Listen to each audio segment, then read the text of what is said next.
looking at, I mean, it's a whole another conversation about the state of film and the state of TV and the great shows that are on cable and the great writing that's out on TV, and that's a very long, drawn-out conversation. But so when I looked at the script of Gifted Man, which was all set in LA, and very LA, I mean, he ended up going into like, it was like sort of the South Central, our Clinica Sonando, and our show was like in South Central. He drove like a Lamborghini and lived in the Palisades, and it was very, very, very LA. It was good, but it was, and I said, thank you very much. I said, I have a son started kindergarten, I'm not going to LA. So thank you. And I didn't even propose, hey, can you move the show? Because I didn't want to be that bold. Like, who am I? It's not that important. And they came back about, literally within an hour, and said, what if we move the whole show to New York? And I went, what? I'm going back looking at the script, like, but it says LA everywhere. And they flew it there, and I said, okay, I will certainly entertain that. And this is also TV, it moves like that. They got on, this was happening on Monday. By Tuesday, they said, great, we'll meet you at breakfast and try back tomorrow morning. Like, do they live in New York? No, they're getting on a red eye. Who? All of them, you know? It's like a team of CBS folks. And so they flew in, and then sort of I walked through it with the writer, who was from the East Coast, and she was like, you know, I never thought of it as New York, but the fact that you would do it if it was here, I think we can do it. I think we can just reset it in New York. Of course, I think it works much better because everyone is right on top of each other instead of just in your car, you know, passing by and locking the doors as you go through South Central. Like you are on top of each other in New York, and it's a great thing for our stories, at least what we set out to do. So I was very fortunate that they wanted to do it.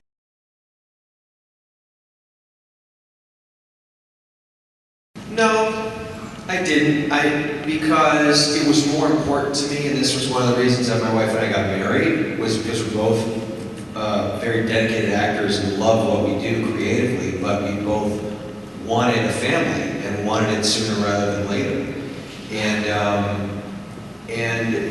you know, we both come from family, siblings, and our family is very important to us. And for me, I mean, I grew up in the South, and my family was, my brothers, I guess they got married kind of late, but I mean, it was just, family is a very important factor for me. It's funny because if you look at a lot of the stars, a lot of sort of A-list actors, I mean, a lot of them are single, and a lot of it is, you know, I'm not the kind of guy, I'm not the kind of actor or the kind of person that I'm just going to wait around for 8 months until I find the right role.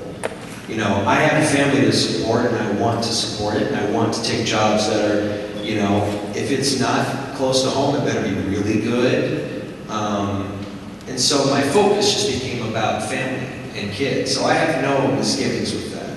You know, I didn't start doing movies until I was 30. And so I also come from the theater, where I know I'll always go back to theater. For a while, because I haven't shot a ton of movies in New York, for me, theater was coming home.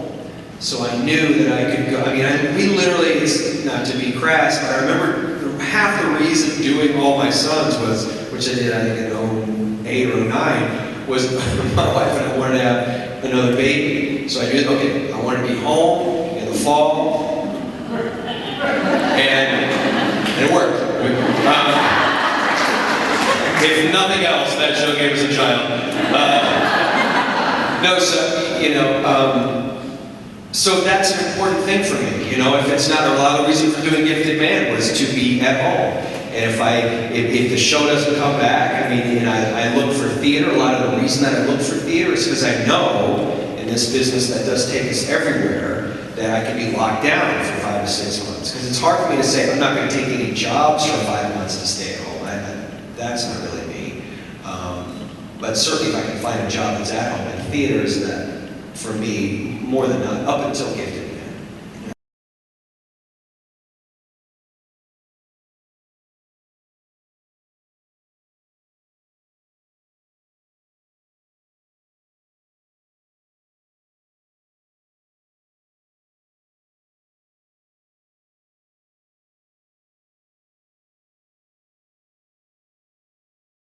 What do you think? Yeah,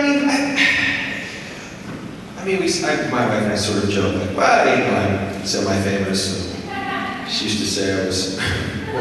What was the quote? You're not as famous as. Yeah. What was it called? I don't know. I forget. I'm usually, hey, wait, I know you. What do you want? And more than that, you know, I wish I'm too earnest. You know, my brother-in-law, TV Scott Foley, Scott will, like, someone will say, wait, I know you. And he'll go, what high school did you go to? You know, Brooksville in Kansas? No, that's not it. Oh well. Yeah. There's either that or there's the Will Ferrell, which apparently Will Ferrell used to do before he was super famous. He was on SNL, and people would say, wait, do I know you? And he'd go, I'm a postman. Which I think is really good. What's that? Pharmacist. Oh, that's even better. Yeah, my wife corrected me.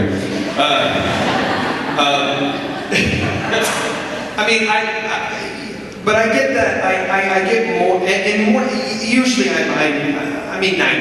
of the time, I'm totally fine. It becomes a little annoying when it used to become a game, like, they say, wait, what are you from? And then I'll sort of racially profile them and go, what's your game? Let's say, Angels in America? You know, they're sort of nerdy. I'll be like, Watchmen? Hard Candy, you know, and I'll sort of open my Rolodex. You know, it's sort of a flustered house, I'm talking with little children. That, you know. And then you'll get it wrong or something, and, you know, then they'll be the demographic. It's wonderful. But there was a time, well, actually last night I went to a UFC fight in East Rutherford, and this guy, I was just getting a beer, I think, he just looked at me and goes, oh my God. Can I just take a picture with you? And I said, sure, of course. And my friend and I were talking about what a UFC fan was, and then he sort of said, you know, you find the UFC fans are similar to the Watchmen fans. Anyway, sorry, I digress.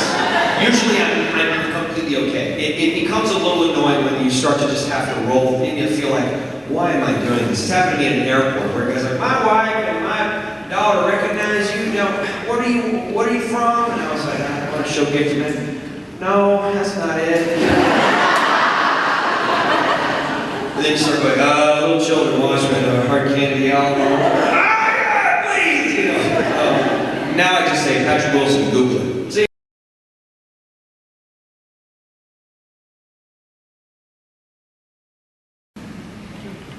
Yes.